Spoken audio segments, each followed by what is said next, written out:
Thanks, Mr. Chairman. Just to complete the response and to clarify, nobody becomes a permanent resident without that full interview. Is that correct, Mr. Secretary? That is correct, Senator.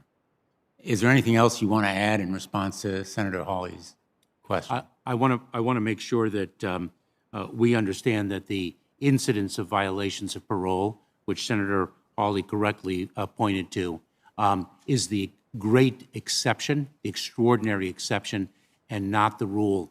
We are incredibly proud of Operation Allies Welcome and our ability to resettle individuals who have worked alongside us in the theater of war and who otherwise need humanitarian protection. Thank you.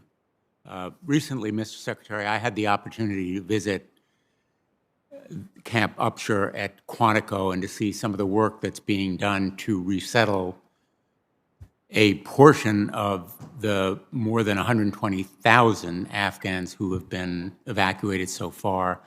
As you know, 75 to 80,000 of them are either in this country or will be shortly. That is a massive challenge to resettle in this country. And I have a very deep concern about whether there's a plan to do it, whether there are sufficient resources to accomplish this massive feat of resettlement. As you may know, my office and I have been involved in attempting to evacuate after the withdrawal of American troops, not only American citizens, but Afghan allies who were stranded and trapped there, potentially at serious risk. The 120,000 who were airlifted, many of them were not at risk, which is why they were able to make it to the airport. The ones at risk were fearful of going through the Taliban checkpoints. And so they are still trapped there with targets on their back because they sided with us. They put their lives on the line as interpreters and translators and guards and others who helped our journalists as well as our troops and diplomats and protected them.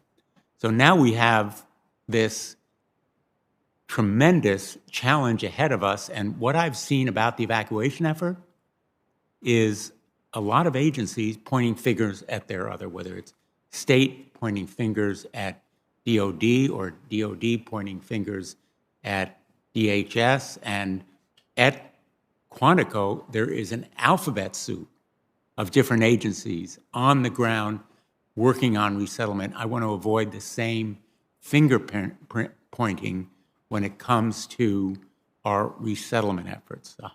About $6.8 billion have been allocated so far, as you know, in the CR to accomplish resettlement. I am deeply concerned, number one, with evacuation of Afghans still at risk there. I've called for an evacuation czar to avoid this kind of attempt to shift blame and finger point in enabling our Afghan allies, as well as American citizens, green card holders, still there to leave the country. But also, while here, we need a similar kind of czar with the status and credibility. I know that Jack Markle is going to be leaving to become an ambassador. That position will soon be unfilled.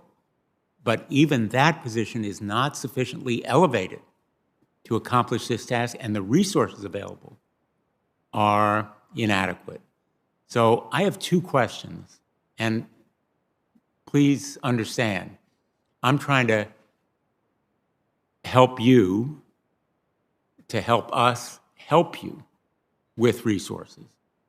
And I'd like to know, what is your timeline and what do you need in the way of support and resources to accomplish this feat? Because there are resettlement agencies, IRIS and SIRI in Connecticut are two.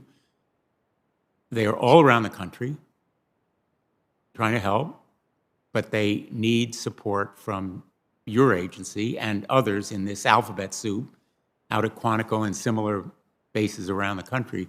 And I want you to help me to help you with this task, because very shortly, as you know, whether it's at Quantico or any of the other bases, the weather's going to turn bad. The tent cities are going to become mud cities, and the residents of those cities, the guests as they're called, are going to rightly be pretty unhappy, particularly children, and about half of them are children. And I just want to finish by saying how impressed I was by the Marines I saw at Quantico, by the personnel out there. They are all in. They are working with the guests. I happened to meet, while I was there, among the guests, one of the families that was airlifted on one of the planes that my office was involved in arranging. One of the flights carried these people to freedom. It was incredibly moving for me to meet them and to know that they were there because of flights arranged in part because of my office. And I'd like you to tell me what we can do, because Americans should be invested in trying to enable these Afghans to escape. Senator, let me, at the outset, just thank you for your leadership on this and your concern for the vulnerable individuals who remain in Afghanistan. Our commitment to them is ongoing, is continuous, and we've built a sort of a systematic approach to relief for them, and also for your concern with respect to resettlement. We're resettling, working very closely with the agencies, just over an average of about 4,000 Afghan nationals a week. Our timeline, thanks to the extraordinary work of Governor Markell and Bob Fenton, a FEMA Region 9 leader who's moved from San Francisco to Washington, D.C. to lead Operation Allies Welcome and our coordination efforts. We have a timeline of between December and February to complete the resettlement of the Afghan nationals here. We're very focused on jobs, on housing, and funding. We're grateful for Congress's assistance in that funding, and I'd welcome the opportunity to meet with you and discuss with you what other support we could really use to accomplish this mission. And I so greatly appreciate and value your leadership and commitment to it.